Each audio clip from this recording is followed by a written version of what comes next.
வணக்கம், வந்தனம், நமஸ்தே, நமஸ்காரம். நம்ம வீட்டு தாத்தா பாட்டி சாப்பாடு நிகழ்ச்சிக்கு உங்களை அன்புடன் வரவேற்கிறேங்க. இன்னைக்கு நம்ம என்ன ரெசிபி பார்க்க போறோம் நீங்க ஆவலா எதிர்பார்த்திருப்பீங்க நினைக்க. ஈஸியா சட்டு புட்டுன்னு செய்யற மாதிரி உங்க வீட்டுல ஈஸியா ஒரு கிரீமியா ஒரு தயிர் சாதம் வேணும்னு நினைக்கிறீங்களா? இப்ப பாக்கலாங்க. இந்த மாதிரி எப்படி செய்யறதுன்னு நீங்க பார்த்து தெரிஞ்சுக்கோங்க. வாங்க பார்க்கலாம். இதுக்கு நான் இன்னைக்கு எடுத்திருக்கிறது பச்சரிசி 1 கப் எடுத்திருக்கேன். இதுக்கு தேவையானது 1 கப்பு தயிர், 1 கப்பு பால், தாளிக்க தேவையானது கடுகு, கருவேப்பிலை, உப்பு தேவையான அளவு, பச்சை மிளகாய் 2 எடுத்திருக்கேன், இஞ்சி 1 துண்டு, ஜீரகம் கொஞ்சம் 1 ஸ்பூன்,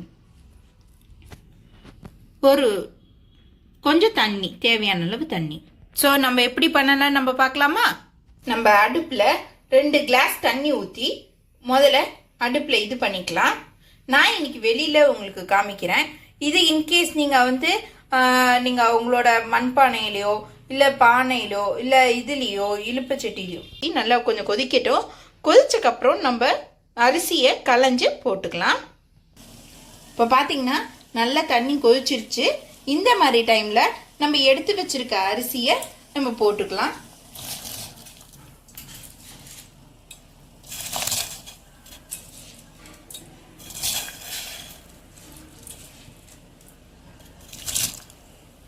ஸோ இப்போ பார்த்தீங்கன்னா நம்மளோட சாதம் நல்லா வெந்துட்டு வருது.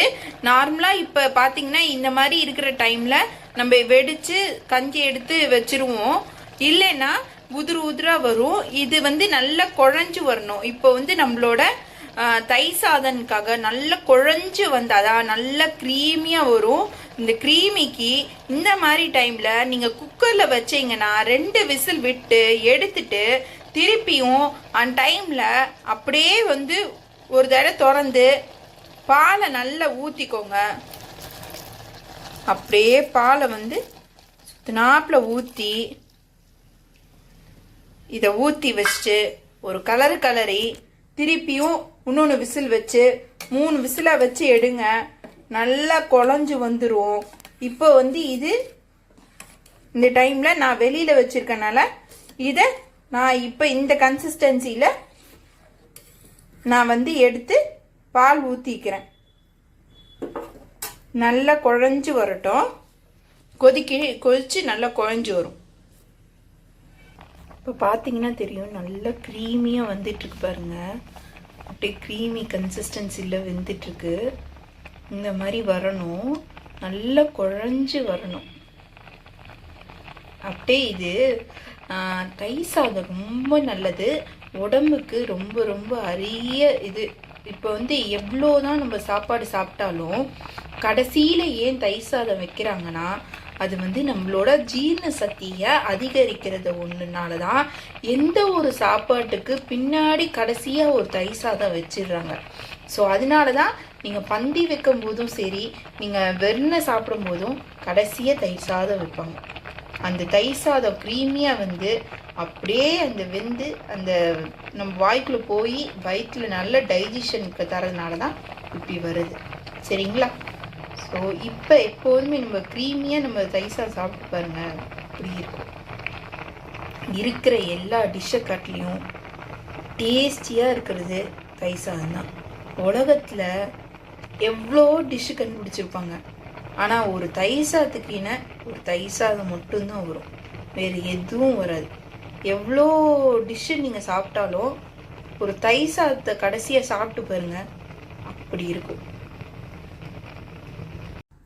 இப்போ பார்த்தீங்கன்னா நம்மளோட தயிர் சாதம் நல்லா வெந்துருச்சு.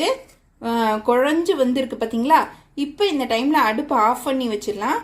இது கொஞ்சம் ஒலை போறட்டும். அதுக்கு முன்னாடி இதுக்கு தேவையான பொருட்கள் போட்டுடலாம். இதுக்கு நான் வச்சிருக்க கல் உப்பு. இது நீங்கள் என்ன உப்பு வேணுமோ அதை உப்பு போட்டுக்கோங்க. நான் இதுக்கு தேவையான உப்பு போட்டுக்கிறேன். தயிர் சாதத்துக்கு தேவையான அளவு உப்பு எடுத்து போட்டிருக்கேன். சரிங்களா? இப்போ நல்ல எண்ணெயை காய வைப்போம். நல்லெண்ணெய் ஊற்றிருக்கேன். இதுக்கு நல்லெண்ணெய் தான் நல்லா டேஸ்டாக இருக்கும். 1 ஸ்பூன் நல்லெண்ணெய் ஊற்றிருக்கேன். நல்லா காஞ்சக்கப்புறம் நம்ம வச்சிருக்க கடுகுலாம் தாளிச்சு கொட்டிடலாம். கடுகு, ஜீரகம், மிளகாய், கருவேப்பிலை, இதெல்லாம் போட்டு நம்ம தாளிச்சுக்கலாம். ஸோ நம்மளோட எண்ணெய் காஞ்சிருச்சு. இப்போ நம்ம எடுத்து வச்சிருக்க கடுகு போட்டுக்கலாம்.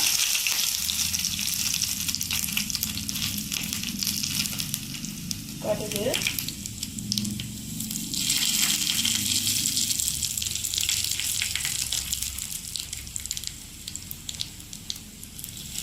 சீரகம், மிளகாய், இஞ்சி எல்லாத்தையும் ஒன்றா போட்டு கருவேப்பிலை போட்டு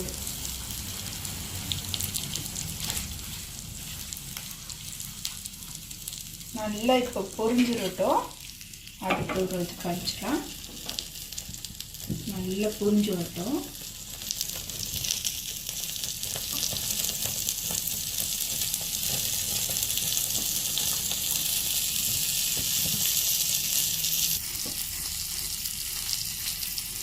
நல்லா இது கிளறி விட்டு எல்லா பக்கம் ரோஸ்டாக இருக்கணுங்க.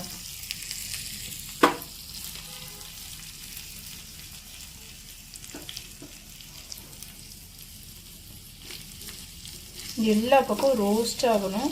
இப்போ பொரிச்சு தாளிச்சு வச்சிருக்கேன். அதுக்கு முன்னாடி நம்ம எடுத்து வச்சிருக்க தயிரை ஊற்றிடலாம்.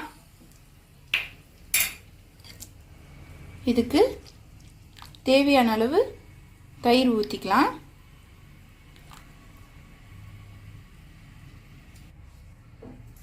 இப்போ தயிர் ஊற்றியாச்சு. நல்லா அப்படியே இப்போ பார்த்தீங்கன்னா நல்ல கிளறி நம்ம எடுத்து வச்சிருக்கோம். இப்போ நம்ம வச்சிருக்க தாளிச்சதை அப்படியே இதில் போட்டு ஒரு கலரிக்க வேண்டியதான். ஸோ நம்மளோட தயிர் சாதம் ரெடி ஆயிடுச்சு. வாங்க. ஸோ நம்மளோட தயிர் சாதம் ரெடி ஆயிடுச்சு. வாங்க சாப்பிடலாம். மறக்காம இதே மாதிரி டேஸ்டியா கிரீமியா தயிர் சாதம் மாதிரி ரெசிபிஸ் மாதிரி வேணும்னு நினைச்சீங்களா நம்ம வீட்டு தாத்தா பாட்டி சாப்பாடு நிகழ்ச்சிய நீங்க மறக்காம லைக் பண்ணுங்க, சப்ஸ்கிரைப் பண்ணுங்க அண்ட் கமெண்ட் செக்ஷன்ல கமெண்ட் பண்ணுங்க. நீங்க நெக்ஸ்ட் வீடியோ வேணும்னா என்ன வேணும்னு சொல்லி கமெண்ட் பண்ணுங்க. நீங்க ரொம்ப இது பண்ணணும்னு நினைச்சீங்கன்னா அடுத்து என்னென்ன வீடியோ வரணும்னு தெரிஞ்சீங்கன்னா பெல் பட்டனை கிளிக் பண்ணிருங்க. மறந்துடாதீங்க. நம்ம வீட்டு தாத்தா பாட்டி சாப்பாடு நிகழ்ச்சியை அடுத்த நிகழ்ச்சியில சந்திக்கிறேன். பாய்.